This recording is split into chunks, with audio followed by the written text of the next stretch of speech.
माँ जी सब तैयार हो गए हैं, बारात आने का समय हो रहा है, हमें बाहर चलना चाहिए। हाँ बड़ी बहू, तुम सही कह रही हो। बाहर सब लोग बारात के स्वागत के लिए इकट्ठा हो गए हैं और हम लोग तो घर के मेहमान हैं। बड़ी जीजी कहेंगी कि हम लोग अभी तक तैयार नहीं हुए। प्राची, तुम्हें अभी और कितना टाइम लगेगा कि हम लोग बाहर चले जाएं? भाभी बस 2 मिनट, मेरी साड़ी का पल्ला सेट होना रह गया, वो कर लूं फिर चलते। अरे लाओ मैं सेट कर देती हूँ वरना देर हो जाएगी। अरे मोहिनी बेटा, कितनी देर और है? बार बार रात के स्वागत के लिए हमें खड़ा होना है। आरती की थालियां तो भाभियां लेकर खड़ी होती हैं। तुम दोनों तैयार हो गए क्या? मौसी जी मैं तो तैयार हूँ, पर प्राची को भी थोड़ा टाइम है।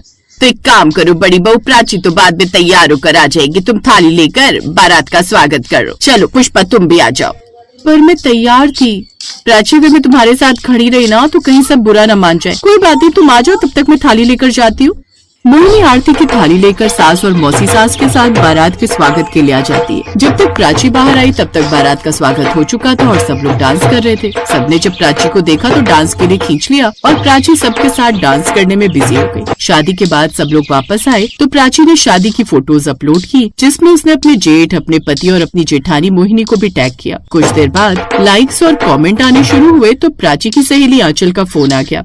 प्राची, ये तुम्हारी मौसी सास के घर जो शादी थी उसमें तेरी जेठानी थाली पकड़ कर खड़ी है। क्या तूने बारात का स्वागत नहीं किया था? वैसे तो तू भी भाभी थी तो तुझे भी फोटोज में थाली पकड़ कर खड़े होना चाहिए था, पर तू तो कहीं दिखाई नहीं दे रही। तेरी जेठानी चमक रही है सारी फोटोज में थाली पकड़ कर, तू तो बस मुझे डांस में छुपी हुई सी दिखाई दे रही है। तेरी पूरी ड्रेस भी नजर नहीं आ रही। तेरी तो जेठानी का पूरा लहंगा अच्छे से चमक रहा है। अरे वो ऐसी बात नहीं है, जब बारात के स्वागत के लिए और आरती के लिए खड़े होना था उस समय मैं तैयार हो रही थी तो बड़ी भाभी ने दूल्हे की आरती उतार दी। जो भी है, पर मुझे तो पूरी शादी में तेरी जेठानी चमकती हुई दिखाई दे रही है। तू तो बिल्कुल फीकी सी लग रही है। खैर कोई नहीं, मैंने कमेंट कर दिया क्योंकि तू मेरी सहेली है इसलिए। और सुन, सहेली हूँ इसीलिए सलाह दे रही हूँ, अपने आप को पीछे मत रखा कर। यही मौके होते हैं जब सबके सामने नजर आना होता है। तेरी जेठानी तो तेरे से आगे नंबर ले गई। जैसा उसका नाम है मोहिनी, वैसे ही सबको मोहित करने वाली है तेरी जेठानी। आंचल ने प्राची के मन में उसकी जेठानी मोहिनी के लिए कड़वाहट का बीज बो दिया। उस दिन के बाद प्राची ने मोहिनी से ठीक ढंग से बात करना बंद कर दिया। वो बात बात पर मोहिनी से लड़ती थी और उसे ऐसा लगता था कि मोहिनी उसकी दुश्मन है। मोहिनी भाभी, आपको पता था ना कि आज पार्टी में मैंने पिंक साड़ी पहनकर जाना है। आपने भी पिंक साड़ी सेलेक्ट कर ली। आप हमेशा मेरी नकल क्यों करती हो भाभी?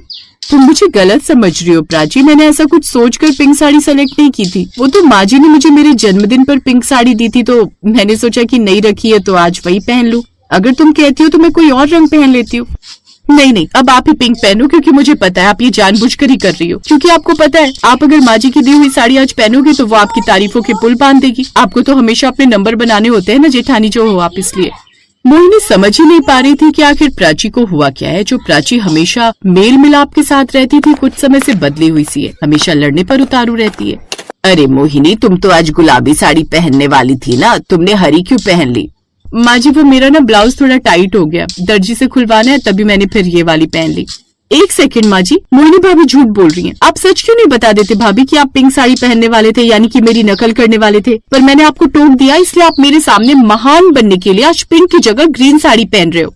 प्राची बहू, तुम्हें होता क्या जा रहा है? जब देखो तुम मोहिनी से किसी न किसी बात पर लड़ती रहती हो। मोहिनी तो तुम्हें कभी किसी बात के लिए कुछ गलत नहीं बोलती, पर तुम्हें मैं देख रही हूँ बात बात पर तुम मौका ढूंढती हो मोहिनी बहू को सुनाने का।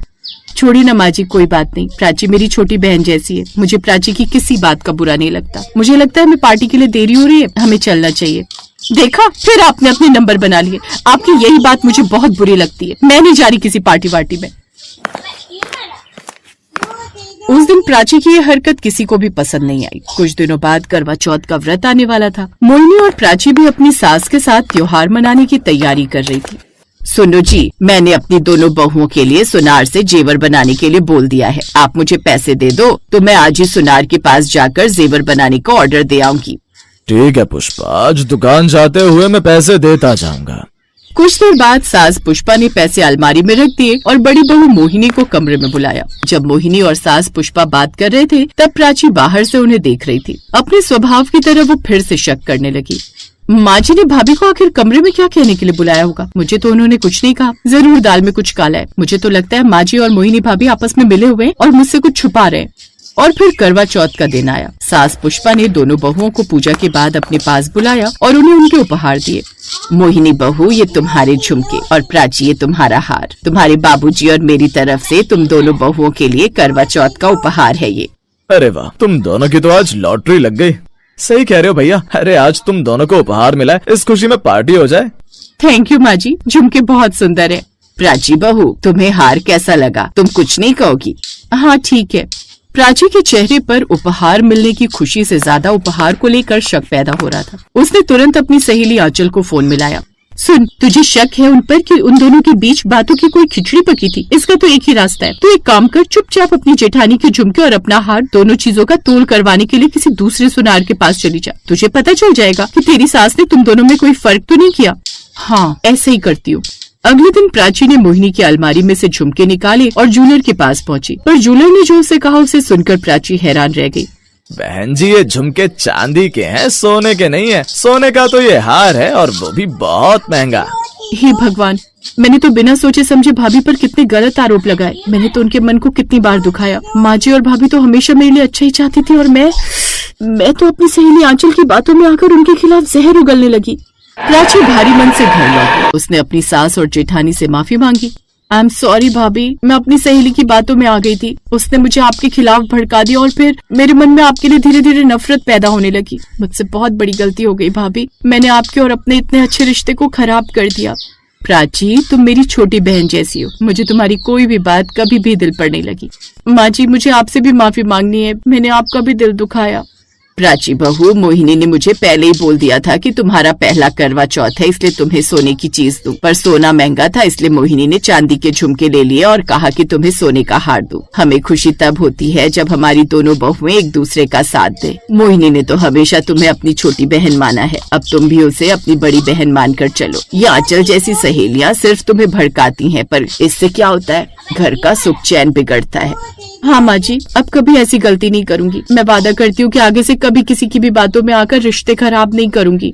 उस दिन के बाद से प्राची और मोहिनी के रिश्ते में फिर से मिठास लौट आई। दोनों बहुएं मिलजुल कर घर को संभालने लगी। मोहिनी ने जहाँ प्राची की गलतियों को भुला दिया, वहीं प्राची ने भी सबक ले लिया कि असली रिश्ते शक और तुलना से नहीं, बल्कि भरोसे और प्यार से निभाए जाते हैं।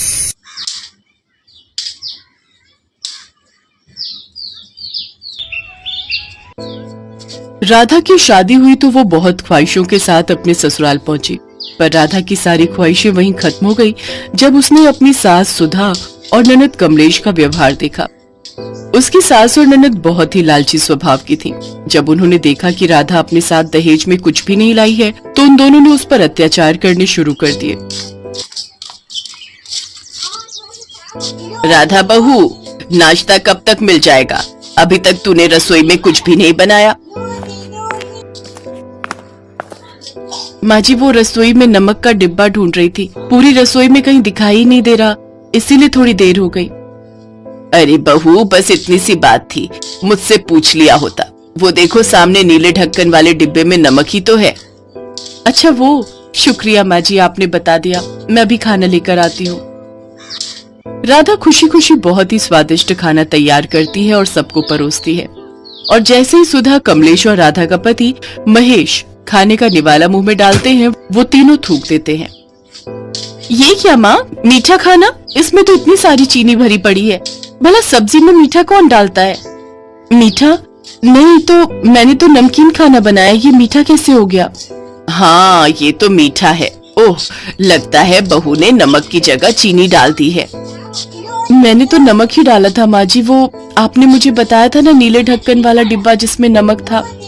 सत्यानाश! अरे मैंने नीले ढक्कन वाला नहीं बोला था, मैंने पीला ढक्कन वाला बोला था। नीले वाले में तो पिसी चीनी रखी थी। तुझे सुनने में गलती हो गई। कैसी बेवकूफ बहू घर में आई है। नहीं माँ जी, आपने मुझे नीले ढक्कन वाला ही बोला था। मुझसे सुनने में गलती नहीं हो सकती। अरे माँ, ये कल की आई हुई आपको झूठा बना रही है, बताओ तो। राधा, ये क्या तमीज है माँ से बात करने की? माँ क्या झूठ बोलेंगी? इतने सालों से माँ ही रसोई संभाल रही हैं। वो इतनी बड़ी भूल नहीं कर सकती। पूरा खाना खराब कर दिया। अब दुकान पर पूरा दिन भूखा ही रहना पड़ेगा। अरे महेश बेटा, सुन तो, मैं तुझे दूसरा खाना बनाकर देती हूँ। रुक तो बेटा, रुक जा। महेश गुस्से में चला जाता है और राधा की सास और ननद उसे पीटना शुरू कर देती हैं। एक तो पहले ही तेरे ऊपर तरस खाकर तुझे अपने घर की बहू बना लिया, अपने साथ दहेज में फूटी कौड़ी भी लेकर नहीं आई। ऊपर से खाना बनाया वो भी मीठा, और मुझे झूठा ठहराती है। हाँ, आज तेरी खैर नहीं। सुधा और कमलेश राधा को बहुत पीटती हैं। राधा खूब रोती है। अब तो रोजाना ही किसी न किसी बात पर सुधा और कमलेश राधा को मारती पीटती रहती थी। महेश अपनी माँ और बहन पर ही विश्वास करता था और उसे लगता था कि राधा ही गलत है। मेरा विश्वास कीजिए, माँ जी ने जानबूझकर आपकी ये नई कमीज धोने में डाल दी। मुझे पता था कि आपने इसे धोने से मना किया है। देखो राधा, तुम मेरी माँ और मेरी बहन को बहुत बदनाम करती हो। मैं उनके खिलाफ एक शब्द भी नहीं सुन सकता। बस मुझे और कुछ नहीं कहना। अब तुमने जो गलती की है उसके लिए मैं तुम्हें कुछ नहीं कह सकता, पर ध्यान रखो, तुम मेरी माँ और मेरी बहन के लिए मुझे भड़काना बंद करो, समझी? महेश राधा पर बिल्कुल भी विश्वास नहीं कर रहा था, न ही उसकी बात सुनने को तैयार था। राधा बहुत दुखी रहने लगी। वो अपने माता पिता को इस बारे में कुछ नहीं कह सकती थी, क्योंकि राधा की परेशानी के बारे में सुनकर वो भी दुखी हो जाते। ऐसे ही कुछ दिन बीत गए।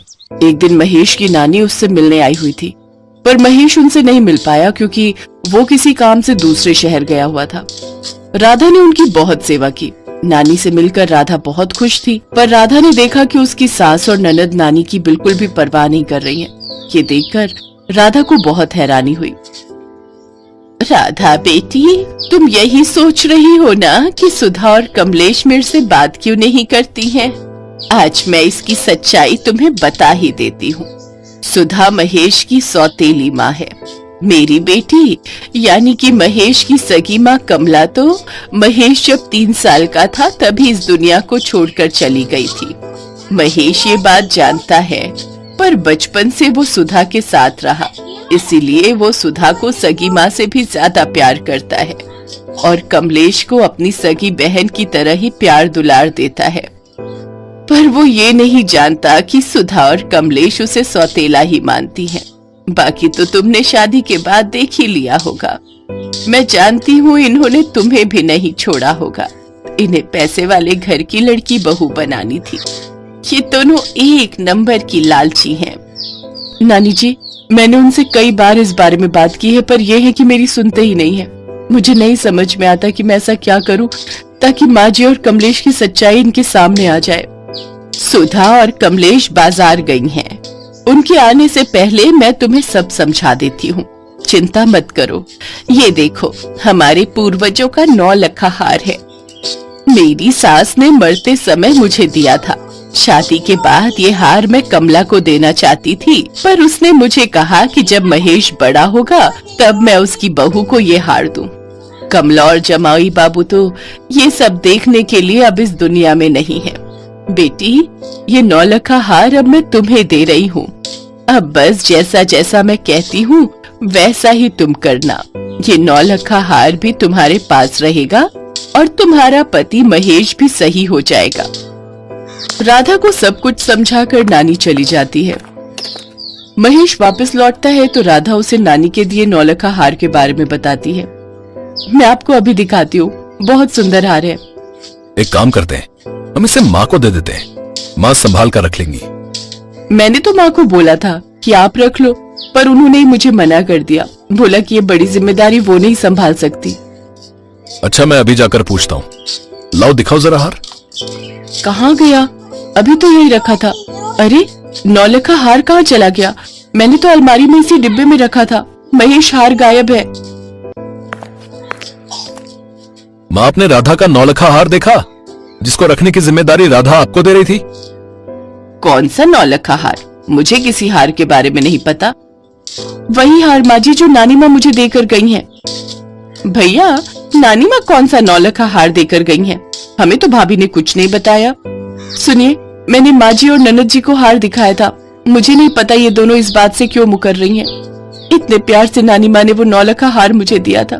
पता है, वो हार नानी माँ आपकी स्वर्गीय माँ को देना चाहती थी, पर माँ जी का मन था कि वो हार मैं पहनूं, यानी कि आपकी पत्नी और उनकी बहू।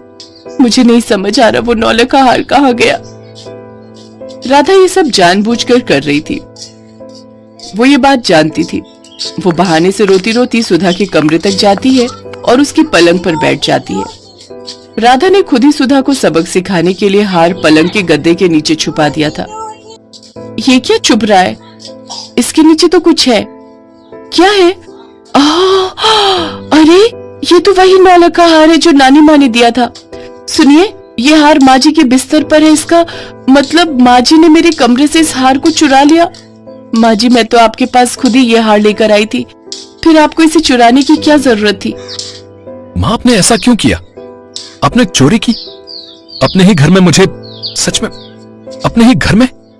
मुझे सच में ये देखकर बहुत हैरानी हो रही है। नहीं महेश बेटा, मैंने कोई चोरी नहीं की। मुझे नहीं पता ये हार यहाँ कैसे आया। महेश अपने कमरे में चला जाता है। बस ऐसे ही कितनी बार मैंने भी अपनी सच्चाई का सबूत दिया, पर आपने हमेशा मुझे झूठा ठहराया। अब आपको पता चल रहा है कि किसी को जबरदस्ती झूठा फंसाने से उस व्यक्ति को कितना दुख होता है। आज आप पर बीत रही है ना, तब आपको समझ आ रहा है। अब देखना, धीरे धीरे मैं महेश को अपनी तरफ ले लूंगी और उसके बाद आप दोनों यहाँ नहीं रहोगे। नहीं नहीं, मुझे माफ कर दो बहू। मेरा और मेरी बेटी का इस दुनिया में कोई भी नहीं है। मैं तो इसी घर में अपने बेटे के सहारे रह रही हूँ। मैं महेश को सब सच बता दूंगी कि मैंने तुम्हारे साथ क्या क्या किया। मैंने तुम्हें बहुत दुख दिए। अचानक महेश सारी बातें सुन लेता है। उसके पैरों तले जमीन खिसक जाती है कि अब तक वो अपनी पत्नी राधा को कितना गलत समझता था, पर असली गुनहगार उसकी माँ और बहन थी। मैंने सब कुछ सुन लिया माँ, और मैं आप दोनों को यहाँ से कहीं नहीं भेजूंगा। लेकिन आप दोनों से मेरा कोई वास्ता भी नहीं रहेगा। मैं अपनी पत्नी राधा के साथ घर के उस तरफ रहूंगा। मैं कल ही किसी को बुलाकर यहाँ दीवार खिंचवा देता हूँ, ताकि आपका चेहरा मुझे दिखाई न पड़े। नहीं नहीं महेश बेटा, मुझे माफ कर दो। लालच में आकर मैंने बहू के साथ बहुत गलत किया। मैं भले ही तुम्हारी सौतेली माँ हूं, पर बचपन से मैंने तुझे पाल पोस कर बड़ा किया है। मुझे माफ कर दो बेटा। सुनिए, मैं ये कभी नहीं चाहती कि आप माँ जी और ननद जी से अलग रहे।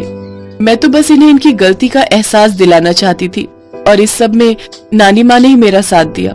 बस इन्हें अपनी गलती का एहसास हो गया, मुझे और कुछ नहीं कहना। महेश और राधा सुधा और कमलेश को माफ कर देते हैं। कुछ दिनों बाद महेश अपनी नानी माँ से मिलने के लिए जाता है। साथ में सुधा और कमलेश भी थे। इतने दिनों बाद अपने नाती और बहू को घर आया देख नानी माँ की आंखों में खुशी के आंसू आ जाते हैं। नानी माँ बहुत खुश थी कि सुधा को अपनी गलती का एहसास हो गया। वो अपने बच्चों को आशीर्वाद देती है। राधा के गले में वही नौलखा हार था जो नानी माँ ने उसे दिया था। वो नौलखा हार पहनकर राधा बहुत सुंदर लग रही थी। महेश और राधा के बीच भी सब कुछ ठीक हो गया और सुधा और कमलेश को अपनी गलती का एहसास हो गया। अब वो दोनों भी राधा के साथ प्यार से रहने लगी।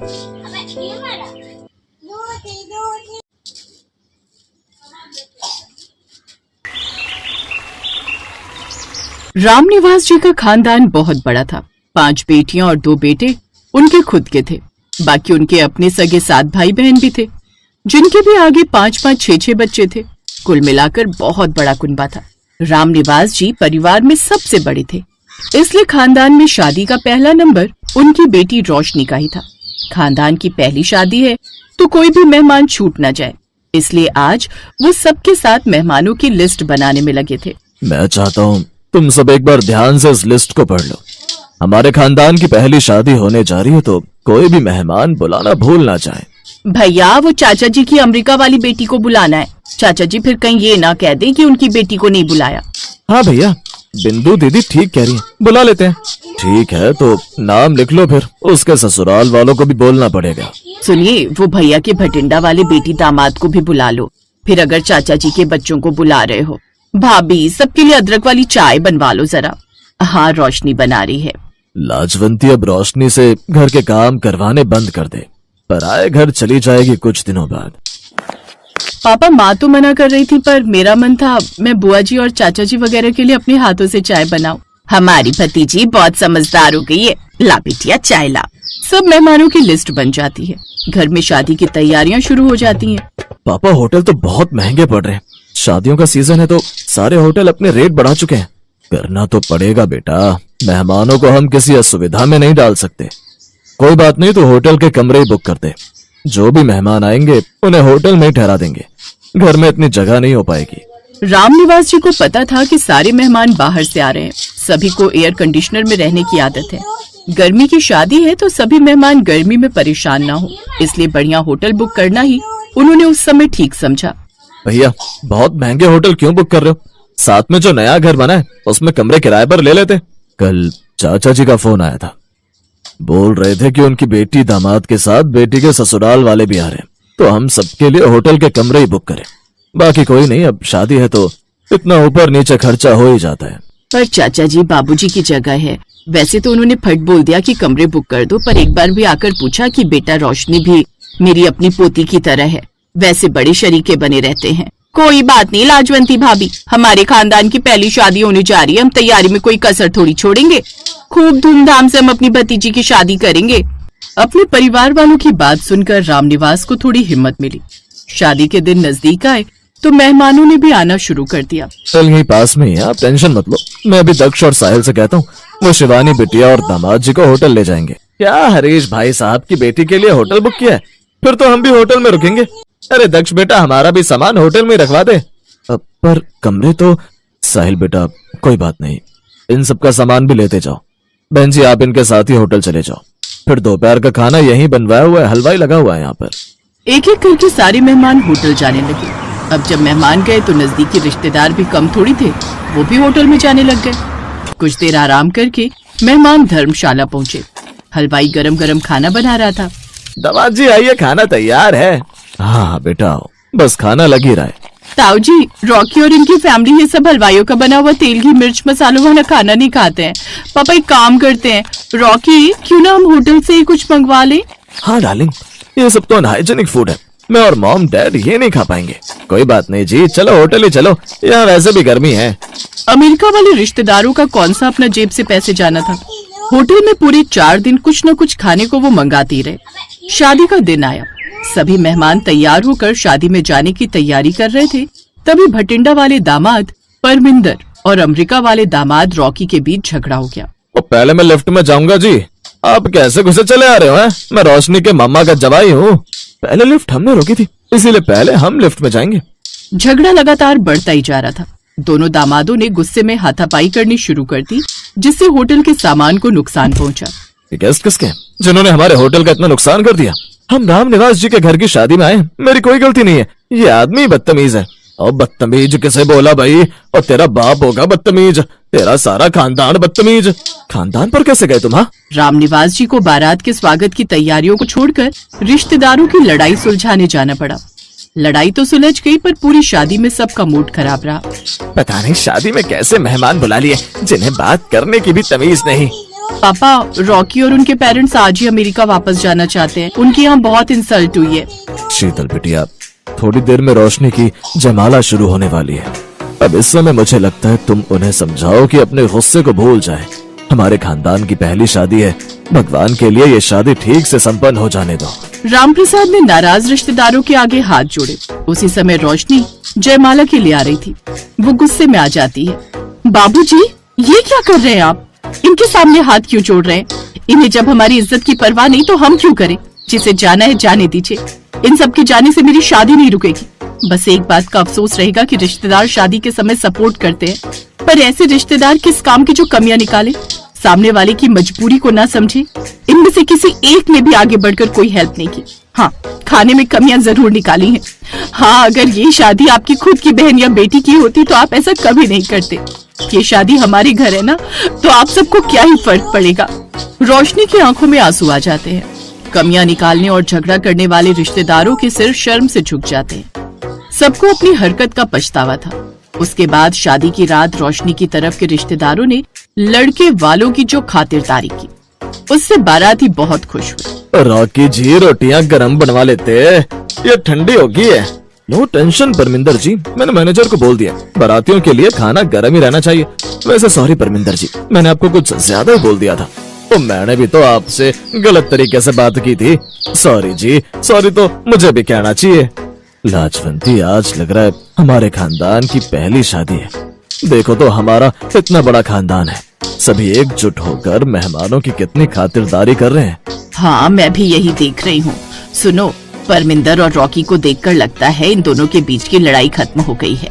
चलो अच्छी बात है, खुशी खुशी हमारी बेटी की शादी होगी, अब कोई अड़चन नहीं आएगी। मेहमानों को अपनी गलती का एहसास था। रोशनी की विदाई के बाद जब रामनिवास जी होटल का बिल देने के लिए पहुँचे तो तो वो हैरान रह गए। होटल के बिल के पैसे पहले ही दिए जा चुके थे। रामनिवास, सब मेहमानों ने अपने अपने रूम के पैसे खुद दे दिए। गलती तो मेरी भी है। रोशनी हमारे घर की बेटी थी, हमारे भतीजे के खानदान की पहली शादी थी और हमने ही नहीं समझा। पर तू चिंता मत कर, सब मिल बांट कर हो गया है। बड़े खानदान की पहली शादी थी,